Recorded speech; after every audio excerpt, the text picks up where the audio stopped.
तो hello friends, आज की इस वीडियो में हम बात करने वाले हैं कैसे आप मेटल्स और नॉन मेटल्स को आसानी से पहचान सकते हो। जैसे कि जब भी आप मेटल्स और नॉन मेटल्स के बारे में पूछते हो अपने टीचर या फिर किसी से, तो वो तो या फिर आपको ये बताते होंगे आप उसका इलेक्ट्रिक कॉन्फ़िगरेशन निकालो या फिर उसके उसके नाम को याद करो कि वो मेटल है या फिर नॉन मेटल। लेकिन आज की इस वीडियो में मैं आपको एक ऐसा ट्रिक बताने वाला हूँ जिससे आप उसके नाम को ही देखकर बता दोगे कि ये मेटल है या फिर नॉन मेटल है। तो इस ट्रिक को बढ़िया से समझने के लिए आप वीडियो को अंत तक देखते रहिएगा। सबसे पहले बात करते हैं मेटल्स की। देखिए, मेटल्स को अगर पहचानना है तो मेटल्स किसी भी एलिमेंट के बारे में ये पता करना है कि वो मेटल है।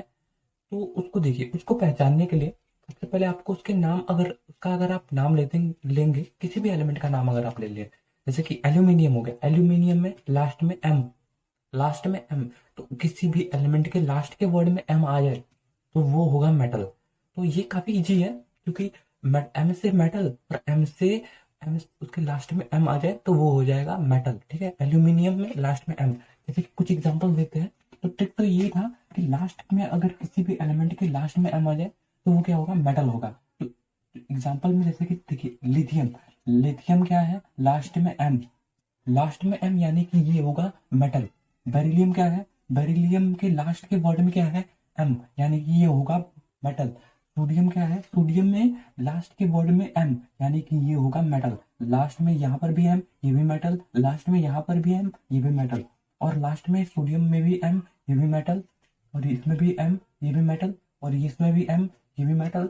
क्रोमियम, क्रोमियम में लास्ट में एम आया यानी कि मेटल। सेलेनियम में लास्ट में एम यानी कि ये भी मेटल।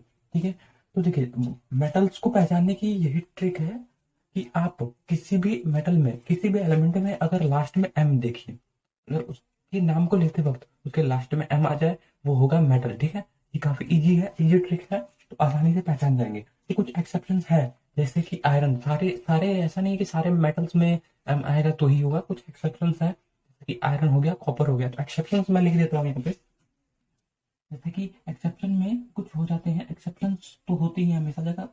केमिस्ट्री है तो एक्सेप्शन है, केमिस्ट्री में हर जगह एक्सेप्शंस होते हैं। ठीक है, जैसे कि आयरन, कॉपर, कुछ एक्सेप्शंस आपको हर जगह मिलेंगे। तो एक्सेप्शंस के चक्कर में आपको नहीं पड़ना, एक्सेप्शंस एक आध दो होंगे तो वो आपको अपने आप ही आगे चल के पता चल जाएंगे। एक्सेप्शंस को देखना ही नहीं है, क्योंकि मोस्ट ऑफ द एलिमेंट्स तो आपको ऐसे ही पता है कि ये मेटल्स होंगे। तो इजी तो यही है कि आप उन्हीं ट्रिक को लेकर चलो। ठीक है, तो ये काफी आसान है। एक्सेप्शंस आप एक आध दो होते हैं तो वो आपको अपने आप ही पता चल जाएंगे। अब हम नॉन मेटल्स के बारे में देखेंगे कि कैसे हम नॉन मेटल्स को पहचान सकते हैं। तो देखिए, नॉन मेटल्स को पहचानने के लिए वो सेम कुछ, ज्यादातर में तो यही एलिमेंट, वही रूल लगेगा जैसे कि हमने मेटल्स में देखा था कि लास्ट में एम आ रहा है। लेकिन नॉन मेटल्स में क्या है कि अगर लास्ट में एन आ जाए तो वो एलिमेंट क्या होगा, नॉन मेटल होगा। और कुछ वर्ड्स भी है, ठीक है, जैसे कि एस एच हो गया, आर हो गया, एन ई हो गया। तो इस तरह के ये चारों वर्ड्स में से भी अगर कोई आ जाता है तो भी वो एलिमेंट नॉन मेटल होगा। जैसे कि एग्जांपल्स देखते हैं, जैसे कि हो गया हाइड्रोजन, हाइड्रोजन में क्या है, एन हो गया, एन लास्ट में यानी कि ये नॉन मेटल। बोरोन में लास्ट में एन, ये भी एक नॉन मेटल। लास्ट में कार्बन के लास्ट में एन, ये भी एक नॉन मेटल।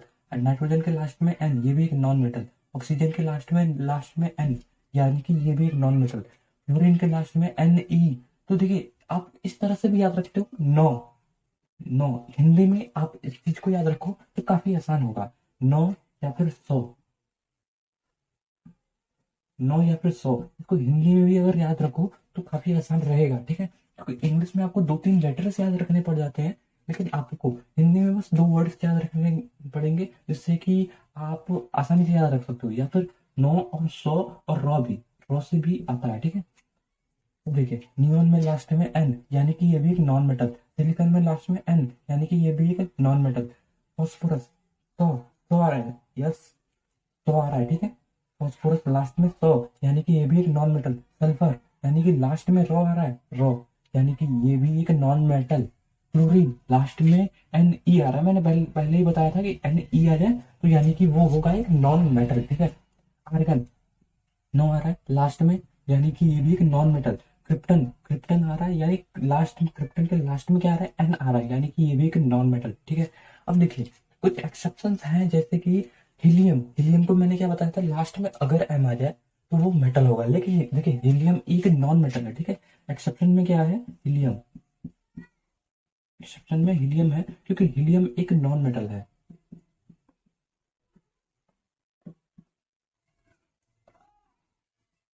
हीलियम एक नॉन मेटल है, लेकिन लास्ट में इसके एम आ रहा है, पहले के रूल के अकॉर्डिंग तो ये मेटल हुआ, लेकिन इस रूल के अकॉर्डिंग लेकिन असल में ये एक नॉन मेटल है। तो कुछ एक्सेप्शंस, जैसे कि ये एक्सेप्शन आ गया था कि ये एक नॉन मेटल है, ठीक है।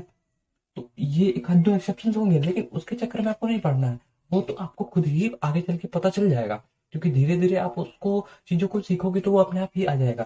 तो दोस्तों, अगर आपको ये ट्रिक बढ़िया लगा हो तो वीडियो को जरूर लाइक कीजिएगा, और अगर आप हमारे चैनल पे पहली बार आए हो तो प्लीज सब्सक्राइब कीजिएगा, और प्लीज हमें सपोर्ट कीजिए, ताकि हम ऐसे ही ट्रिक्स आपके लिए लाते रहें आगे।